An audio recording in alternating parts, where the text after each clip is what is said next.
70년대입니다. 이게 참 70년대의 모순이고 지금 사실은 이 70년대의 모순의 종말 단계에 들어서지 않았는가. 왜냐면 이 70년대가 만들어놨던 신화가 97년 IMF를 통해서 부활이 됐고 그 부활 속에서 여전히 많은 기성세대들이 봐라. 아무리 박정희 박정희 대통령이 흠이 많아도 이러이러한 업적이 있었기 때문에 우리는 그를 추앙해야 되고 광화문동산에 그의 어떤 동상을 세워야 된다 뭐 이런 어떤 박정희 신화가 있었죠. 그리고 드디어 이제 거의 이제 그것이 무너지기 직전의 상태인 것 같아요. 지금도 워낙 분위기가 지금 하야 분위기가 세니까 이렇지만 인터넷 같은 데 이렇게 찾아보면 여전히 이제 이쪽 진영에서 계속 얘기하는 건 뭐냐면 이제 다 하더라도 산업화 누가 이러냐라든지 똑같은 논리를 다시 좀 이렇게 반복하고 있거든요. 그래서 참 세기말 현상은 아니고 어떤 한 시대말 현상인 것 같은데 지금 이 시대말 현상이 확실하게 해체가 돼서 좀 다음 시대로 넘어갔으면 좋겠다 뭐 이런 생각을 좀 해보게 됩니다.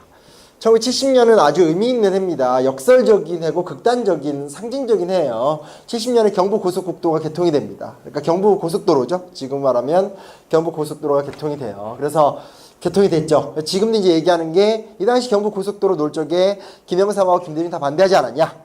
결국은 박정희 대통령이 어떤 예지력? 이건 약간 최태민스러운데 아무튼 이렇게 어떤 지혜로움으로 밀어붙여서 놨다라고 얘기하죠. 근데 이게 또 역사 왜곡이에요. 정확히 말하면 고속도로를 놓는 게 문제가 아니라 그 절차와 과정 자체가 너무 성급하다라는 게 문제가 됐었고요. 실제로 경부고속도로를 놓았던 그날 기공식 당일날 이제 테이프 끊고 차 4대가 달려요. 쭉 이제 차 놨다고 하면서 이렇게 달리는데 달렸을 때 박정희 대통령 본인이 탔던 차를 제외하고 다 차들이 이렇게 퍼져버렸어요. 그러니까 실제로는 자동차에 제대로 된 수요가 없는 상태에서 고속도로를 먼저 뚫어버린 거기 때문에 결과적으로 이게 되게 우리나라의 대동맹이 됐다라고는 하지만 그때 그 과정상의 무모함들에 대한 김영삼이나 김대중을 대표되는 야당의 비판이라는 건 상당히 유효했던 비판입니다. 그래서 그런 좀 디테일함으로 이제는 가야지 언제나 이런 식의 발언 어찌됐건 이 말 있잖아요. 어찌됐건 이라는 말은 이제는 그런 얘기하면 고입을 이렇게 착 때려주면서 고입 좀 닥치세요 이렇게 좀 딱 할 때가 되지 않았나. 그러면 어찌됐건 이런 말이 너무너무 잘못 쓰이고 있는 것 같아요. 또 요 70년이 새마을운동이 시작되는 해죠. 지금도 가다 보면 이렇게 막 새마을운동 깃발 되게 많이 돌죠. 자살해보세라고 하면서 농촌 근대화 과정들. 그래서 사실 내용을 보면 우리나라가 지금도 시멘트는 되게 생산을 많이 하는 나라거든요. 시멘트 생산 과잉 문제가 있었고요. 이때는 모든 것들이 정부 주도 형식이었기 때문에 그 과잉 생산됐던 시멘트를 이제 끌어와서 그러니까 국가가 쉽게 말하면 사서 무상으로 농촌에 뿌렸죠. 그래서 농촌에서 국가에서 무상으로 받은 시멘트를 농민들이 이제 무료 노동력이죠. 자기들이 아는 시간에 시간 내서 와서 그 시멘트를 길을 닦고 70년대 초반만 하더라도 우리나라의 시골의 농가가 초가집이었다고 하거든요. 다 걷어내고 지금 우리가 가서 볼 수 있는 양옥집으로 이제 바꾸게 된 거예요. 그래서 왜 농촌에 가면 지금도 이렇게 그 주요 고속도로 말고 이렇게 구석구석 동리동리 길을 들어갈 때 보면 다 시멘트 길이잖아요. 그게 이제 여기서 나온 전통 때문에 그렇게 된 거죠. 그래서 외형적인 모습에서 아주 좀 이렇게 중요한 변화들은 있었죠. 이때 농촌의 문제가 또 실제로 새마을운동에 헌신적으로 참여하면서 의미 있는 성과들도 없었다라고 말할 수는 없겠고요. 하지만 농촌 문제의 본질 자체가 뭐 해결이 됐다, 개선이 되었다 이렇게 좀 얘기하기 좀 힘들고 좀 이중적인 모습들을 띠게 됩니다. 또 한편에서는 70년이 바로 전태일 분신 사건이 일어나는 해예요. 옛날에 뭐 옛날도 아니죠. 불과 한 2000년 이전, 그러니까 90년대만 하더라도 학생들이 배우는 교과서, 중고등학교 교과서에서 전태일 이야기를 찾아볼 수는 없어요. 그렇죠?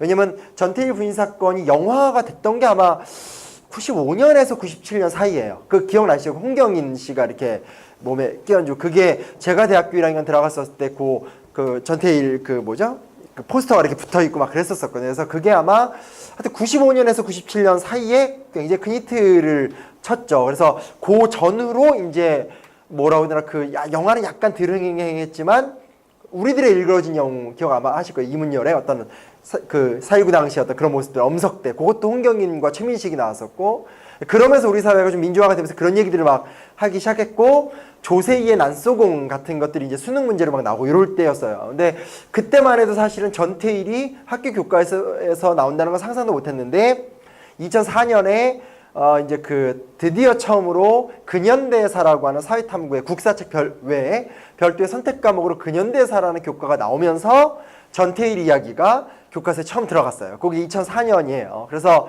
그 근현대사 교과가 2012년인가까지 아마 쓰였을 거예요. 이명박 정부 초반까지 딱 쓰였는데 그때 이제 시험 문제에서도 전태일이라는 이름이 들어간 거죠. 그러니까 우리 사회가 상당히 선순환적인 구조를 가졌었던 게 80년대 때는 대학생들이 대학으로 들어가면 그 대학 내에서 이제 교육이 가능했잖아요. 그렇죠? 급진적 교육이 가능했고 그때는 기독교의 숫자가 많지는 않았지만 적은 숫자더라도 뭐 도시산업선교회 같은 굉장히 좀 의미 있었던 단체들이 많았었기 때문에 소위 말하는 7, 80년대 때는 이 서클을 중심으로 한 그러니까 어떤 자생적 교육 체계를 중심으로 해서 우리나라의 개혁적 교육이 이루어졌다라면 90년대 후반 2000년대로 들어오면서는 사실은 그런 급진주의 학생운동은 사라지잖아요. 사라지지만 공교육이 이걸 수용하면서 학생들 사이에서 전태일 같은 게 수능에 보기로 나오고 내신에선 기본적으로 나오고 하는 과정들이 있었던 거죠. 뭐 이야기는 잘 아시죠, 그렇죠? 이 전태일이 노동 문제에 대해서 계속 문제 제기를 했었고 원래 되게 순진하게 시작을 했어요. 그래서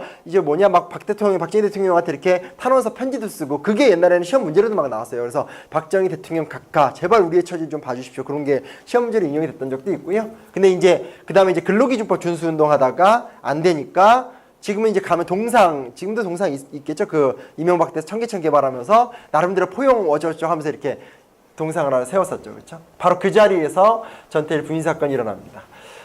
이게 이제 우리나라에서 노동 문제를 알렸던 신호탄이죠. 그리고 최초의 노동자 분신 사건이기 때문에 이 사건을 통해서 비로소 노동 문제라는 것 자체가 이제 정치적 이슈가 됐던 첫 번째 아주 경종을 울리는 사건이죠. 사건입니다. 그래서 아주 중요한. 그래서 70년은 아주 이중적이죠. 우리 경제가 도약하고 있는 좀 중요한 도약을 하고 있었던 시작점이 있었던 시간이기도 하고 우리의 산업사회가 근본적인 모순 속에서 전노동, 저임금, 저고가 상황에서 아주 모순적인 좀 흐름을 가고 있었던 그 시간들이었다고 볼 수 있겠고요.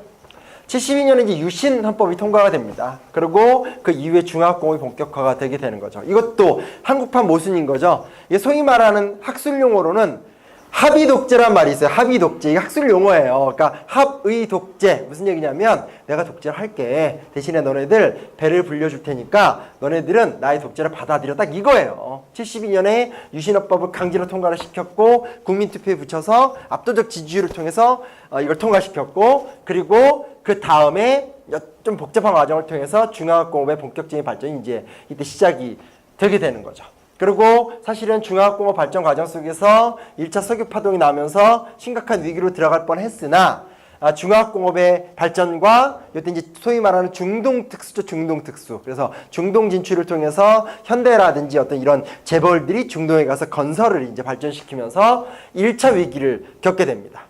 근데 너무나 집권 명분이 없었고 실제로 삼선기업 때도 굉장히 큰 후유증을 남겼고 유신까지 갔었기 때문에 외부적 체제로는 굉장히 견고했지만 내부적 체제로는 굉장히 점점 이제 극단의 모습들 뭐 너무 어렵게 생각하지 마세요. 지난 4년간을 비추어 생각하시면 이때가 어떤 위기일지는 딱 느껴지실 거예요. 그렇죠? 해가 갈수록 나날이 점점점 권력은 강고해지고 그 권력과 싸우려고 하는 사람들은 이 뭐라더라 어떤 수단을 잃어가지만 전체적으로 뭔가 굉장히 경색되어 가고 마모되어 가려고 하는 어떤 그런 모습들이죠. 그 사건 속에서 이제 가장 최악의 사건, 최악의 인권유린 사건 중에 하나인 민청학년 사건이라는 게 일어납니다. 민청학년 사건이 되게 충격적인 게 뭐냐면 이게 지금 시간 관계상 자세히 말씀 못 드리겠지만 세계 사법 역사의 아주 이례적인 사건이에요. 그러니까 엄한 사람들을 용공주장 만든 건 기본이고요. 소위 말하는 정찰제 판결이라고 이거죠. 검사가 구형을 하잖아요. 뭐 징역 20년 이렇게 구형을 하면 판사가 여러 가지 정상을 참작해서 보통 구형보다 낮은 정량으로 이렇게 형을 매기게 되거든요. 거의 관례예요. 관례인데 문제 뭐냐면 정찰제 판결이라고 검사가 구형한 그 액수 그대로 통과를 시켰어요. 그리고 이 사건이 워낙 억지스럽게 이루어졌던 사건이었기 때문에 이걸 덮기 위해서 정찰제 판결을 하고 이때 사형수가 8명인가 그랬었을 거예요. 그 사형수들을 24시간인가 48시간인가 거의 뭐 바로 처형을 시켜버렸었어요. 그래서 이게 사형 판결이 났었을 때 그 유가족들이 어떤 방식을 해도 뭐 통할 수 있는 방법이 없는 지금같이 뭔가 이렇게 호소할 수 있는 데도 아니고 74년이면 유신의 전성기 때거든요. 그러니까 전성기 때 용공주작을 당했었기 때문에 이때 소수의 막 종교인들 혹은 외국인 선교사 이런 사람들이 막 도와줬지만 이게 완전히 포위된 상태이기 때문에 사실 이 대세를 조금 더 뒤집지 못했어요. 그래서 그 이제 소위 말하는 아내들이 그러면 내 남편 죽기 전에 마지막 이렇게 좀 뭐죠? 이렇게 그 면회를 하면서 이렇게 뭐라도 해주고 싶어서 그 다음날 바로 찾아갔는데 그 다음날 갔는데 이미 사용이 되어 있는 거예요. 그래서 제가 제 블로그에도 올려놨지만 이때 그 어떤 사형수의 아내가 쓴 편지가 있어요. 그러니까 작은 시인데 제가 그 시를 우연히 다른 역사 자료를 읽다가 보고 혼자 펑펑 울었었어요. 왜냐면 쉽게 말하면 뭐냐면 그러니까 그 시의 핵심적인 내용이 뭐냐면 그 마지막 보낼 수 있는 내 남편이 죽는데 그 마지막 보낼 수 있는 그 나의 어떤 그런 인생의 마지막 장면에 권리까지도 뺏어간 그걸 막 분노하기보다는 담담히 써내려간 글인데 제가 보고 너무너무 울었던 기억이 있는데 그리고 이제 우리는 언제나 이때 억울하게 죽었던 죽음만을 기억하지만 문제는 뭐냐면 이거죠. 우리 가족에서 누가 빨갱이로 찍혀서 죽었어요.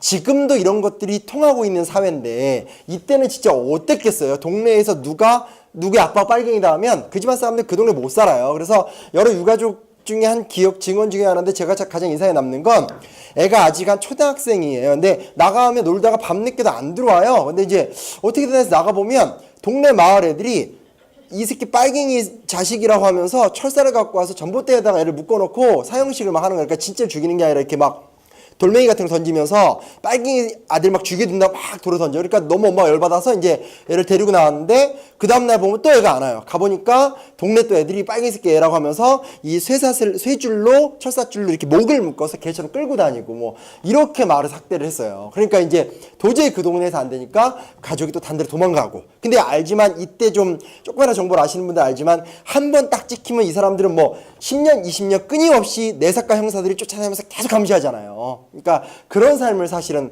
살았다라는 것을 놓치면 안 돼요. 그러니까 어느 날 멀쩡한 사람을 빨갱이 몰아서 죽였다라는 것도 극악스러운 건데 그 가족의 유가족들을 그 시대의 반공적 분위기가 그 사람들을 또 한 번 정죄하고 그다음 내사과 형사들을 통해서 그 사람들을 평생을 쫓아다니면서 뭐 취업도 못하게 하고 뭐 어떻게 해서 취직하면 그 회사에 연락처 넣어서 저 새끼 빨갱이 이력 갖고 이렇게 잘라버리게 되고 뭐 이런 식으로 하면서 거의 뭐 이 가족들을 계속 이렇게 인생 전체를 황폐하게 만드는. 그래서 뭐 다른 얘기긴 하지만 이때 격렬하게 박정희랑 싸웠던 게 장준하잖아요. 근데 장준하의 아들 같은 경우도 평생 제대로 된 직업을 하나를 갖지 못하거든요. 장준하 선생님 굉장히 외모가 좋아서 장준하 선생님 아들도 굉장히 인물이 좋으시거든요. 근데 그분도 사실은 근데 심지어 그럼 이런 생각도 할 수 있잖아요. 차라리 외국으로 나가자. 외국도 못 나가요. 왜냐면 여건이 안 나와요. 쉽게 말하기 딱 거의 있기 때문에 외국도 못 나가요. 그러니까 외국도 못 나가고 국내에서 취직도 안 되고 취업도 안 되는 삶. 그리고 계속적으로 어느 지역으로 이사를 가든 그 지역에 있는 경찰이 계속 관리하는 시스템. 무시무시한 시스템을 갖고 있었던 거죠. 이런 노하우가 소위 말하는 감시국가로서의 노하우가 어마어마했었기 때문에 소위 말하는 지난 10년간의 대선 과정 속에서 맨날 논란됐던 것들 있잖아요. 무슨 뭐 국정원 뭐 댓글 사건이 이런 어떤 소위 말하는 사이버적인 감청 뭐 이런 것들 그런 것들도 사실은 계속 진행이 될 수 있겠죠. 그러다 이제 참 아이러니하게도 78년에 2차 석유파동이 일어나면서 박정희 정권이 무너집니다. 경제로 흥했던 나라, 그러니까 경제로 흥했던 독재자가 경제로 망하게 되는 참 재미있는 모습들이 이제 나타나게 되는 거죠. 그래서 2차 석유파동을 통해서 국가 경제가 심각한 위기에 빠지게 되고요. 이때가 단순하게 석유파동이 일어나서 위기에 빠진 것이 아니라 실제로 70년대로 들어오면서부터 박정희 경제 정책에는 상당히 다양한 모순들이 생기게 돼요. 뭐 이렇게 지나친 중첩 투자들도 문제가 많았고요. 재벌들에 의한 해이한 경영 같은 것들도 다 이때 시작이 되고요. 그리고 어찌됐건 유경수 여사가 죽은 이후부터 박정희 같은 경우는 아주 심각한 도덕적 타락, 뭐 유명한 얘기들이잖아요. 텔레비 보다가 CF에 예쁜 여자 연예인 나오면 하면 그 다음날 뭐 술자리에 그 여자 딱 와있고 이런 식으로 이렇게 막 건들고 하는 그런 어떤 가장 추잡스러운 모습들. 또 아마 요 시점에 이제 태민 오빠가 이제 또 누구 한 명을 이렇게 꼬셔가지고 이렇게 막 세뇌하고 했던 게 딱 요 시점인 것 같은데 요 시점에 또 급속도로 이 정권이 타락을 하게 되죠. 그리고 79년에 이제 여러 가지 사건들이 일어나게 됩니다. YH 사건, 김영삼 총재 의원직 제명 사건, 11.6 사태 이렇게 일어나게 되는 거죠. 그래서 YH 사건은 이제 YH 무역 상사예요. 멀지 않아요. 지금 어디냐? 면목 3동, 내가 면목동에서 나온 지 오래돼서 면목동 저기 중랑구 면목동에 녹색병원이라고 있어요. 그 옛날에 기독병원이었었어요. 그 니은자 건물 하나 있거든요. 그게 YH 상가 건물인데 YH 상사가 되게 잘 됐어요. 장사가 굉장히 그러니까 해외로 수출하는 원단 회사였는데 되게 잘 돼서 돈을 너무 많이 벌었기 때문에 그 돈을 많이 벌어서 자진 폐업을 하고 여공들한테 월급을 안 주고 튄 사건이에요. 그러니까 이제 이것도 황당한 거죠. 안 돼서 월급을 안 준 게 아니라 그냥 잘 되니까 많이 벌고 뺑딱 치고 도망간 거예요. 그러니까 너무 억울하고 열받으니까 어디 가서 항의를 해야 되는데 항의할 데가 없어요. 그래서 이 당시에 야당 당사였던 신민당에 가서 거기서 농성을 했었죠.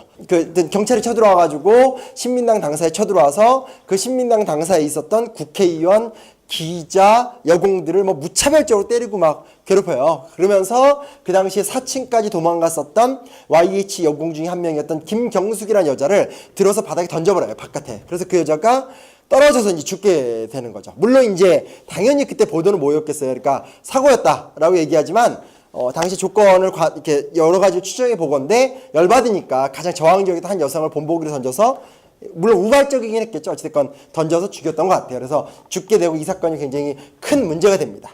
요때 굉장히 또 하나의 큰 힘 하나가 뭐였었냐면 이제 야당에서 김영삼이 선명야당 노선을 외치면서 강력한 투쟁을 또 벌일 때였었죠. 내부적인 어떤 그러니까 신민당이나 야당 내에서의 유진산이나 이철수 의원 대표가 되는 정부 여당에 이렇게 좀 타협적인 지도자들이 결국은 그 자리를 잃게 되고 김영삼 이때 이제 이 당시는 김대중이 어떻게 활동을 할 수 있는 상태는 아니었었으니까 아무튼 이제 이때 이제 뉴욕타임즈에서 인터뷰를 하면서 쉽게 말하면 이제 미국은 박정희 정권을 버려라 뭐 이런 얘기. 그래서 제가 지난주에 뭐 하다가 문재인 팀에서 일하는 어떤 분 만날 일이 있어서 제가 얘기하다 제가 그랬거든요. 지금 이 시점에 되면 뉴욕타임즈 같은 데 가서 인터뷰해라. 박근혜 정권 퇴진하라고 막 이렇게 막 얘기했는데 왜냐면 효과라는 게 있고 시그널이라는 게 있기 때문에 그래서 결국은 김영삼 총재가 그 당시 뉴욕타임즈에다가 그런 인터뷰를 하게 됐고 그래서 이제 모욕적이다라고 생각이 그걸 하면서 김영삼 의원직 제명 사건 이게 우리나라에서 국회의원 최초이자 최후의 의원직 제명 사건이에요.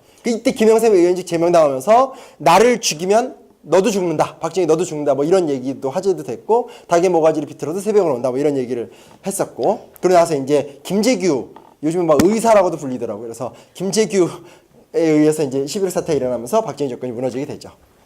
그리고 3개월 만에 3개월도 안 됐죠. 12.12 사태가 일어납니다. 우리가 다시 꼭 복원해야 될 주제가 하나 있어요. 무슨 주제가 하나 있냐면요. 박정희 정권과 전두환 정권은 분리가 돼서 설명할 수 있는 게 아니에요. 되게 그게 이상한 뭐라고 하죠? 이상한 심리적인 탈출구를 만들어줬거든요. 그러니까 무슨 얘기냐면 지금도 박정희를 되게 존경하고 좋아하는 어르신들은 전두환을 싫어해요. 전두환을 되게 욕을 많이 하거든요. 그게 뭐냐면 심리적 배설구예요. 박정희가 진죄 많은 거 다 알잖아요. 근데 이거를 약간 외면하고 싶잖아요. 그럼 어떻게 하냐? 그 욕을 다 전두환한테 쓸어주는 거예요. 어차피 전두환은 인기가 없으니까. 전두환이 해먹은 거 다 아는 얘기고 전두환 자체가 굉장히 비호감이기 때문에 언제나 어르신들이 얘기하는 거 듣고 있어 보면 박정희는 좀 흠이 있지만 중요한 일을 하신 선구자고 전두환은 그냥 나쁜 놈 이렇게 얘기를 하지만 사실은 전두환 정권이 나올 수 있었던 배경은 뭐냐면 박정희가 20년간 권력을 유지하는 데 있어서 군부를 통제하기 위한 수단으로서 끊임없이 정치군인을 양성했고 그 정치군인의 수장으로서 전두환이 굉장히 막강한 역할을 했었잖아요. 그렇기 때문에 당연히 외부자적 시선에서는 박정희가 죽었었을 때 민주화가 왔다라고 믿었지만 사실 박정희가 죽었을 때는 내부자적 시선으로 본다라면 당연히 그 다음 쿠데타를 통해서 또 다른 군부 지도자가 정권을 차지한다라는 건 필연적인 논리성을 띌 수밖에 없는 거거든요. 그리고 이제 이 되게 유명한 사건이잖아요. 김재규가 박정희를 죽인 다음에 차를 타고 중앙정보부로 가지 않고 육군본부로 가잖아요. 거기 체포가 되잖아요. 그래서 많은 사람이 회자하기를 만약에 김재규가 그때 육군본부로 가지 않고 중앙정보부로 갔다면 이렇게 돼서 군부와 중앙정보부가 대치가 되면서 새로운 국면이 만들어질 수 있지 않았을까 뭐 이런 얘기도 막 하는데 여간 중요한 사실은 박정희 정권의 유산 하나가 남아있었고 그게 결국 전두환 정권으로 이렇게 계승이 되었다라는 것들에 대해서는 이 연속성을 우리가 좀 간과할 필요는 없다. 그렇기 때문에 결국은 전두환 정권 같은 경우도 비슷한 형태죠. 경제를 발전시키는 걸 이야기하고 그리고 이 독재 정권의 어떤 위상 같은 것들을 그대로 유지해 가죠. 이건 뭐 이렇게 길게 얘기할 필요는 없는 것 같아요. 쭉 써놓긴 써놨는데 길게 얘기할 필요는 없는 것 같고요. 근데 이게 자녀들하고는 잘 얘기를 할 필요는 있는 것 같아요. 왜냐면 5.18 광주 잘 몰라요. 학생들. 이것도 사실은 박근혜 정권 전까지만 하더라도 수능에 막 나왔었어요. 수능이 나왔었어요. 근데 박근혜 정권 들어와서는 그러니까 이명박 정권까지는 민주항쟁이 시험 문제로 많이 나왔었거든요. 근데 이제 박근혜 정권이 아니죠. 박근혜 정권 들어와서부터는 소위 말하는 이런 민주항쟁도 시험에서 점점 좀 안 나오긴 형편인데 80년에 소위 말하는 광주 민주항쟁이 있었다라는 것들 그리고 이제 87년 6월항쟁이 있었다는 부분들에 대해서는 좀 자녀들과 재밌는 이야기들, 좀 진솔한 얘기들 많이 나눠야 될 것 같아요. 왜냐면 이게 이렇게 스토리대로 가지 않거든요. 기성세대는 어느 정도 스토리를 알잖아요. 그렇죠? 12.24 사태가 있었고 80년에 서울의 봄이라고 해서 민주화에 대한 강력한 요구가 있었고 요때 이 소위 말하는 서울역 회군할 때 그때 막 대학생들이 유시민, 심상정 뭐 이런 사람들이거든요. 세월이 흘러서 이제 그분들이 나이가 드셨지만 그리고 5.17 쿠데타 5월 17일 날 비상겸 전국 확대를 하면서 드디어 11월부터 시작돼서 6개월간 진행됐었던 전두환 정권의 쿠데타가 완성이 되고 이에 대해서 저항했었던 광주에서 민주항쟁이 일어났고 그 민주항쟁의 잔혹한 진압 과정 속에서 시민군이 만들어졌고 이건 정말 특별한 사례거든요. 그러니까 우리 역사에서 사실은 군대가 투입이 돼서 시민들을 쏴 죽여서 권력을 잡은 사례는 딱 이거밖에 없거든요. 왜냐면 쿠데타라는 거 그러니까 그렇죠. 이거밖에 없죠. 4.19 혁명 당시 경찰이 발포를 했었기 때문에 군이 쏜 건 아니고 5.16 군사 쿠데타 같은 경우 사실 뭐 군대 내의 충돌 같은 것들이었기 때문에 또 시민과의 충돌은 아니었었죠. 근데 유일하게 소위 말하는 전두환 정권 같은 경우는 군대를 끌고 들어와서 군이 시민들에게 발포를 해서 사람들을 죽이는.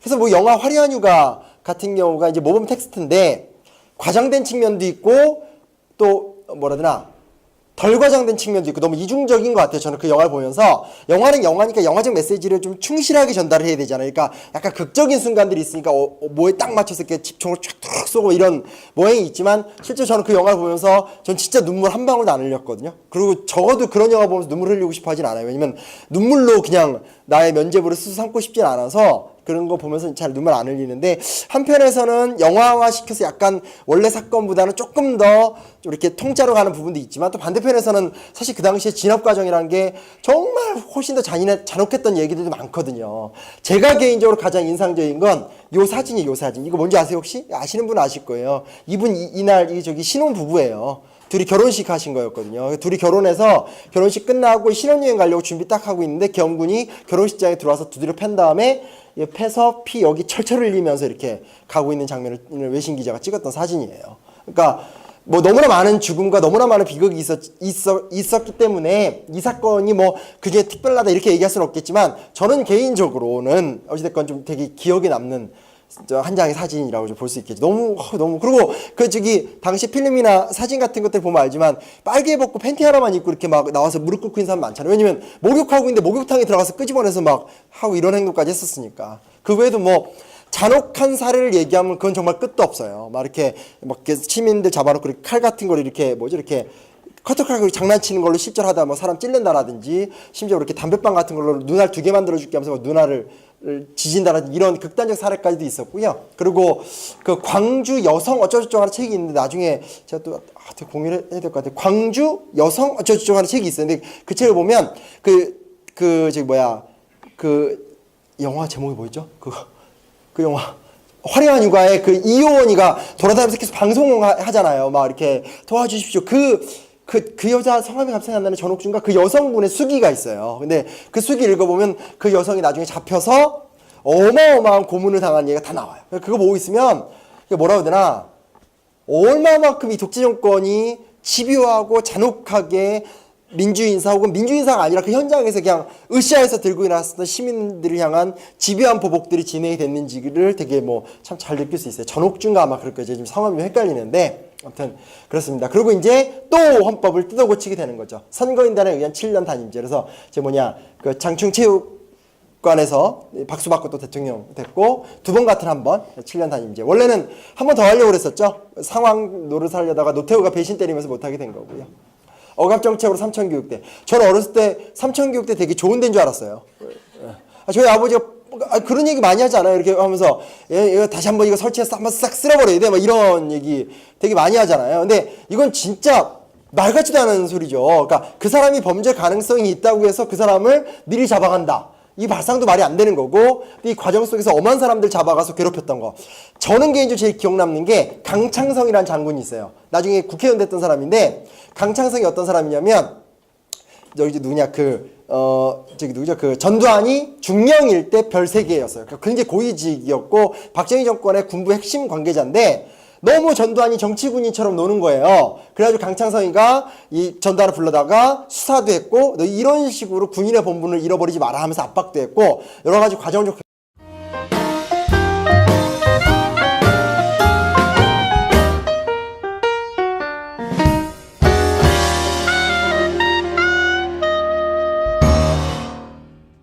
그렇게 된 거죠. 그래서 외형적인 모습에서 아주 좀 이렇게 중요한 변화들은 있었죠. 이때 농촌의 문제가 또 실제로 새마을운동에 헌신적으로 참여하면서 의미 있는 성과들도 없었다라고 말할 수는 없겠고요. 하지만 농촌 문제의 본질 자체가 뭐 해결이 됐다, 개선이 되었다 이렇게 좀 얘기하기 좀 힘들고 좀 이중적인 모습들을 띠게 됩니다.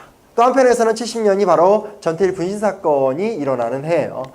옛날에 뭐 옛날도 아니죠. 불과 한 2000년 이전, 그러니까 90년대만 하더라도 학생들이 배우는 교과서, 중고등학교 교과서에서 전태일 이야기를 찾아볼 수는 없어요. 그렇죠? 왜냐면 전태일 분신 사건이 영화가 됐던 게 아마 95년에서 97년 사이예요. 그 기억나시죠? 홍경인 씨가 이렇게 몸에 끼얹고 그게 제가 대학교 1학년 들어갔었을 때 그 전태일 그 포스터가 이렇게 붙어 있고 막 그랬었거든요. 그래서 그게 아마 하여튼 95년에서 97년 사이에 굉장히 큰 히트를 쳤죠. 그래서 그 전후로 이제 뭐라고 해야 되나 영화는 약간 들흥행했지만 우리들의 일그러진 영웅 기억 아마 하실 거예요. 이문열의 어떤 그 4.19 당시 어떤 그런 모습들 엄석대 그것도 홍경인과 최민식이 나왔었고 그러면서 우리 사회가 좀 민주화가 되면서 그런 얘기들을 막 하기 시작했고 조세희의 난소공 같은 것들이 이제 수능 문제로 막 나오고 이럴 때였어요. 근데 그때만 해도 사실은 전태일이 학교 교과서에서 나온다는 건 상상도 못했는데 2004년에 이제 드디어 처음으로 근현대사라고 하는 사회탐구의 국사책 외에 별도의 선택 과목으로 근현대사라는 교과가 나오면서 전태일 이야기가 교과서에 처음 들어갔어요. 그게 2004년이에요. 그래서 그 근현대사 교과가 2012년인가까지 아마 쓰였을 거예요. 이명보고 있는 좀 중요한 도약을 하고 있었던 시작점이 있었던 시간이기도 하고 우리의 산업사회가 근본적인 모순 속에서 전호동 저임금 저고가 상황에서 아주 모순적인 좀 흐름을 가고 있었던 그 시간들이었다고 볼 수 있겠고요. 72년에 이제 유신 헌법이 통과가 됩니다. 그리고 그 이후에 중화학공업이 본격화가 되게 되는 거죠. 이것도 한국판 모순인 거죠. 이게 소위 말하는 학술 용어로는 합의 독재란 말이 있어요. 합의 독재. 이게 학술 용어예요. 그러니까 합의 독재. 무슨 얘기냐면 내가 독재를 할게. 대신에 너네들 배를 불려줄 테니까 너네들은 나의 독재를 받아들여. 딱 이거예요. 72년에 유신헌법을 강제로 통과를 시켰고 국민투표에 붙여서 압도적 지지율을 통해서 이걸 통과시켰고 그리고 그 다음에 좀 복잡한 과정을 통해서 중화학공업의 본격적인 발전이 이제 이때 시작이 되게 되는 거죠. 그리고 사실은 중화학공업 발전 과정 속에서 1차 석유 파동이 나면서 심각한 위기로 들어갈 뻔했으나 중화학공업의 발전과 이때 이제 소위 말하는 중동 특수죠. 중동 특수. 그래서 중동 진출을 통해서 현대라든지 어떤 이런 재벌들이 중동에 가서 건설을 이제 발전시키면서 1차 위기를 겪게 됩니다. 근데 너무나 집권 명분이 없었고 실제로 삼선기어 때도 굉장히 큰 후유증을 남겼고 유신까지 갔었기 때문에 외부적 체제로는 굉장히 견고했지만 내부적 체제로는 굉장히 점점 이제 극단의 모습들 뭐 너무 어렵게 생각하지 마세요. 지난 4년간을 비추어 생각하시면 이때가 어떤 위기일지는 딱 느껴지실 거예요. 그렇죠? 해가 갈수록 나날이 점점점 권력은 강고해지고 그 권력과 싸우려고 하는 사람들은 이 뭐라더라 어떤 수단을 잃어가지만 전체적으로 뭔가 굉장히 경색되어 가고 마모되어 가려고 하는 어떤 그런 모습.